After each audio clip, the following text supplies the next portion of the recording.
How's it going, guys? Welcome back. It took me a few extra days to get this one ready, but yeah, it's been a busy sort of holiday week.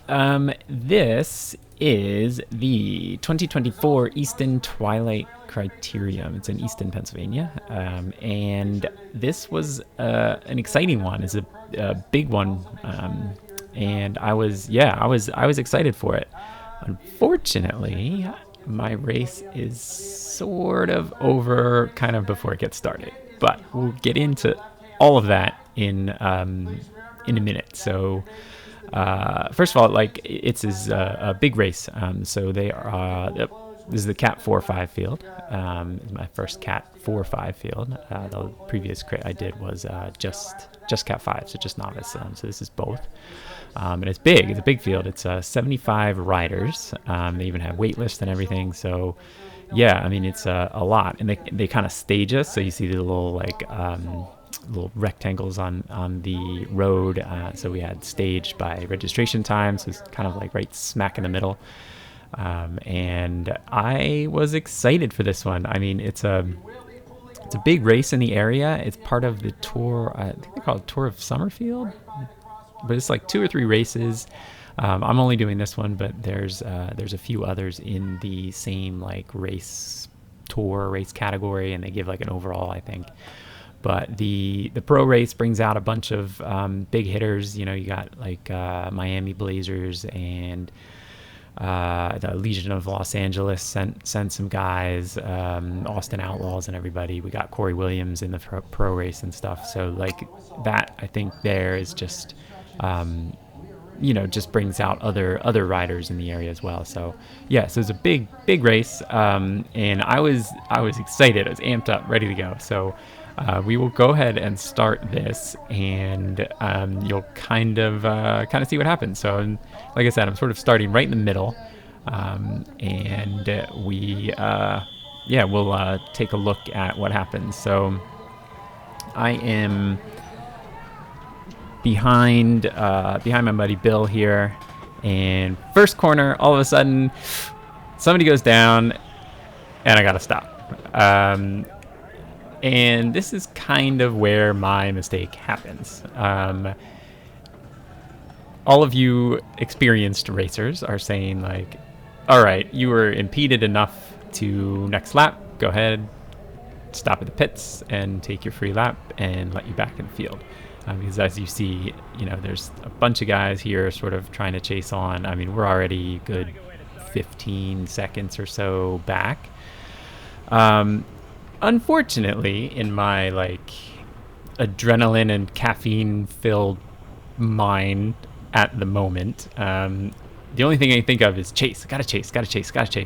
And I was like kind of going all out to try to grab onto that pack. And unfortunately, I mean, first lap, you see another little crash here. I wasn't impeded on that one, but, unfortunately, like I said, the first lap, everybody is like super, super amped up. So the pack is like going absolutely bonkers and fast, and they are like hammering it, and there's no way that a couple of us back here are going to be able to chase back one.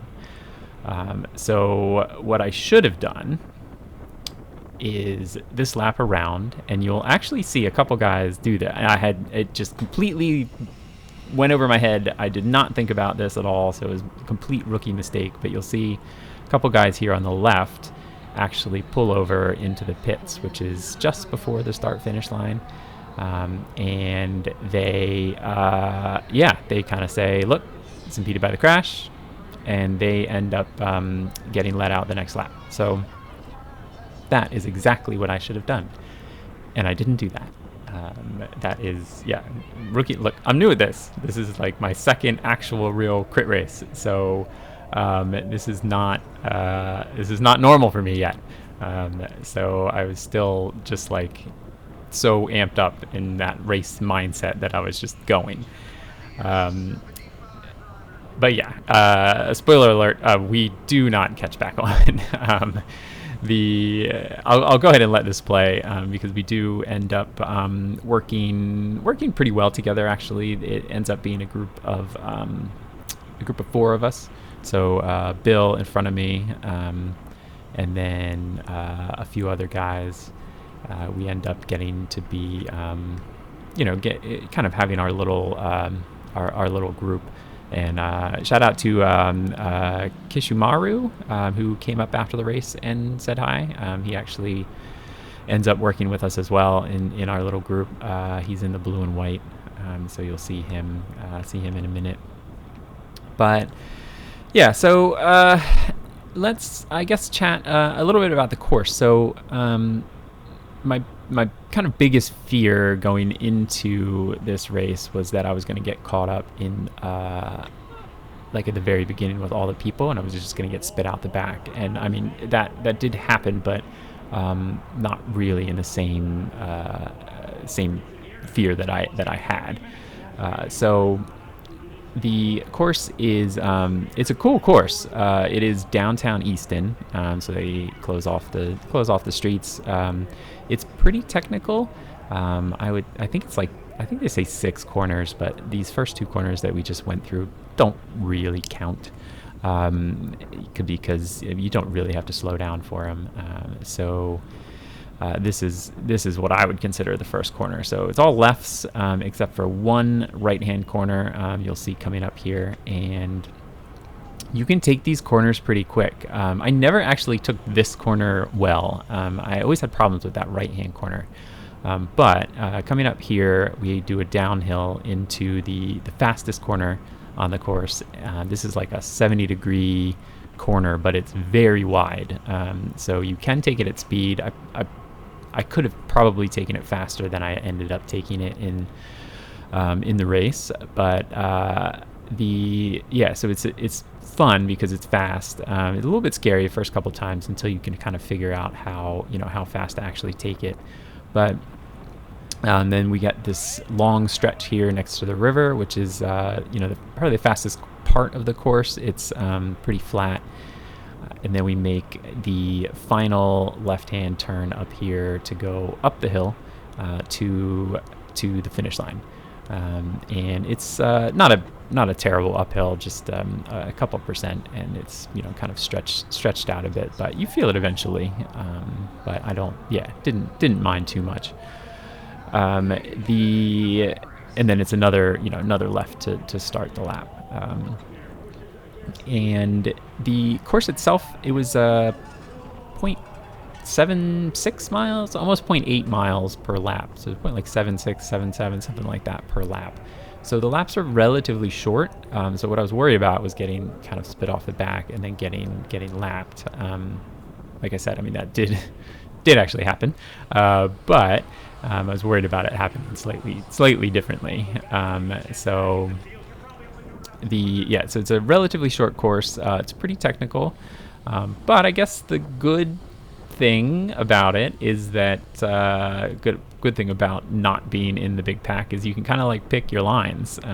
So you have these nice smooth lines that you can choose from when it's when it's just you.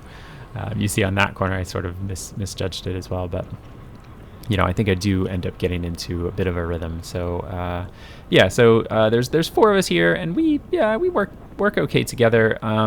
It's just that there's no real hope of catching back on at this point. We end up doing about half the race. The race was scheduled for 30 minutes, so they do a few laps and then estimate how many laps to do in 30 minutes. I think I ended up doing like 14 or 15 minutes, so we make it halfway. We do a valiant effort, I would say. I average, for my moving time, I think I average about 220 watts. I normalize like 245-ish, something like that. So I mean, not okay numbers, I guess. But I mean, it was completely my mistake that I didn't think enough to take that lap. But I mean, look, like I said, learning at this. I think eventually it will be kind of second nature when something like this happens. And now I know, obviously. I was just in the moment. I think I was just excited that I wasn't actually involved in the crash, for one. So that, just seeing the crash happen and then like right in front of me got me just a little spooked from a few weeks ago, the crash that I was involved in. And, I kind of slam on the brakes to try to stop from hitting people. And a few weeks ago, I kind of got hit from the side or from behind. So I was completely expecting that to happen here as well. Luckily, I didn't, and it was just the one guy that went down. Everybody else was completely fine. But, unfortunately, it was kind of detrimental to my race and a couple of the guys back here, their races as well. So you see Kishimaru up there taking over a pole. So we end up doing okay. I think at this point I was still a little gassed from the first lap or two effort, but I do take over a couple of poles. Don't think that I'm just sitting on wheels the entire time. But like I said, we're just not. There's no way that we're getting back on at this point. But overall, like the race was fun. Like it's a fun race. It's the first like city downtown crit that I've done. The other one was in office parks, and in the practice ones that I do are like office park type things. So there's tons of people out there, which was really cool. They have all the restaurants put out their tables and everything, so people are eating and stuff. And this went on all day. It was great. We ended up watching the pro race later at night, which was just like absolutely mind-blowing to see the speed that those guys can do for the time. I mean, it's over an hour for them, and like it was just absolutely mind-blowing to see the power that they can put out for that period of time. It actually started raining, like pouring down rain at the very beginning of their race. So this corner right here that I'm taking was very sketchy for them. Luckily, I think a couple of people went down, but nothing major, I don't think. So that was good. But yeah, so I mean, overall, like a really fun race. Like I'll definitely try to do it again next year. And yeah, it was cool. It was nice to do it, and kind of like a big race that I was a part of. So yeah, I had fun, and learned my lesson, definitely. I know for next time, I guess. But in this case, yeah, we were probably a couple laps from being pulled. But yeah, so anyway, I will go ahead and let this play. I'll throw some footage from the pro race as well in at the very end if you want to see any of that. It was at Twilight, hence the name Easton Twilight. Mine was not. It was the first race of the day. It was also very hot. It was a hot day, but it was it was nice. So it was good. Anyway, if you want to follow along with my racing journey, learning about all of these things for the rest of the summer, I'm doing a bunch more races. Feel free to subscribe. And if you were in this race, let me know. I know a couple other people have posted their race footage. So yeah, if you have any advice for that crash impeding, let me know. I guess it's just to calm down and think about what you can do to try to get back on. But anyway, I will I'll go ahead and let it play, and I will catch you next time. Thank you.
Parkland development program really setting off some very aggressive tactics here. Look at the Santos. Let them break away. So leading back. Our lead back coming by from lap traffic in this event.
Yep, you too, bud.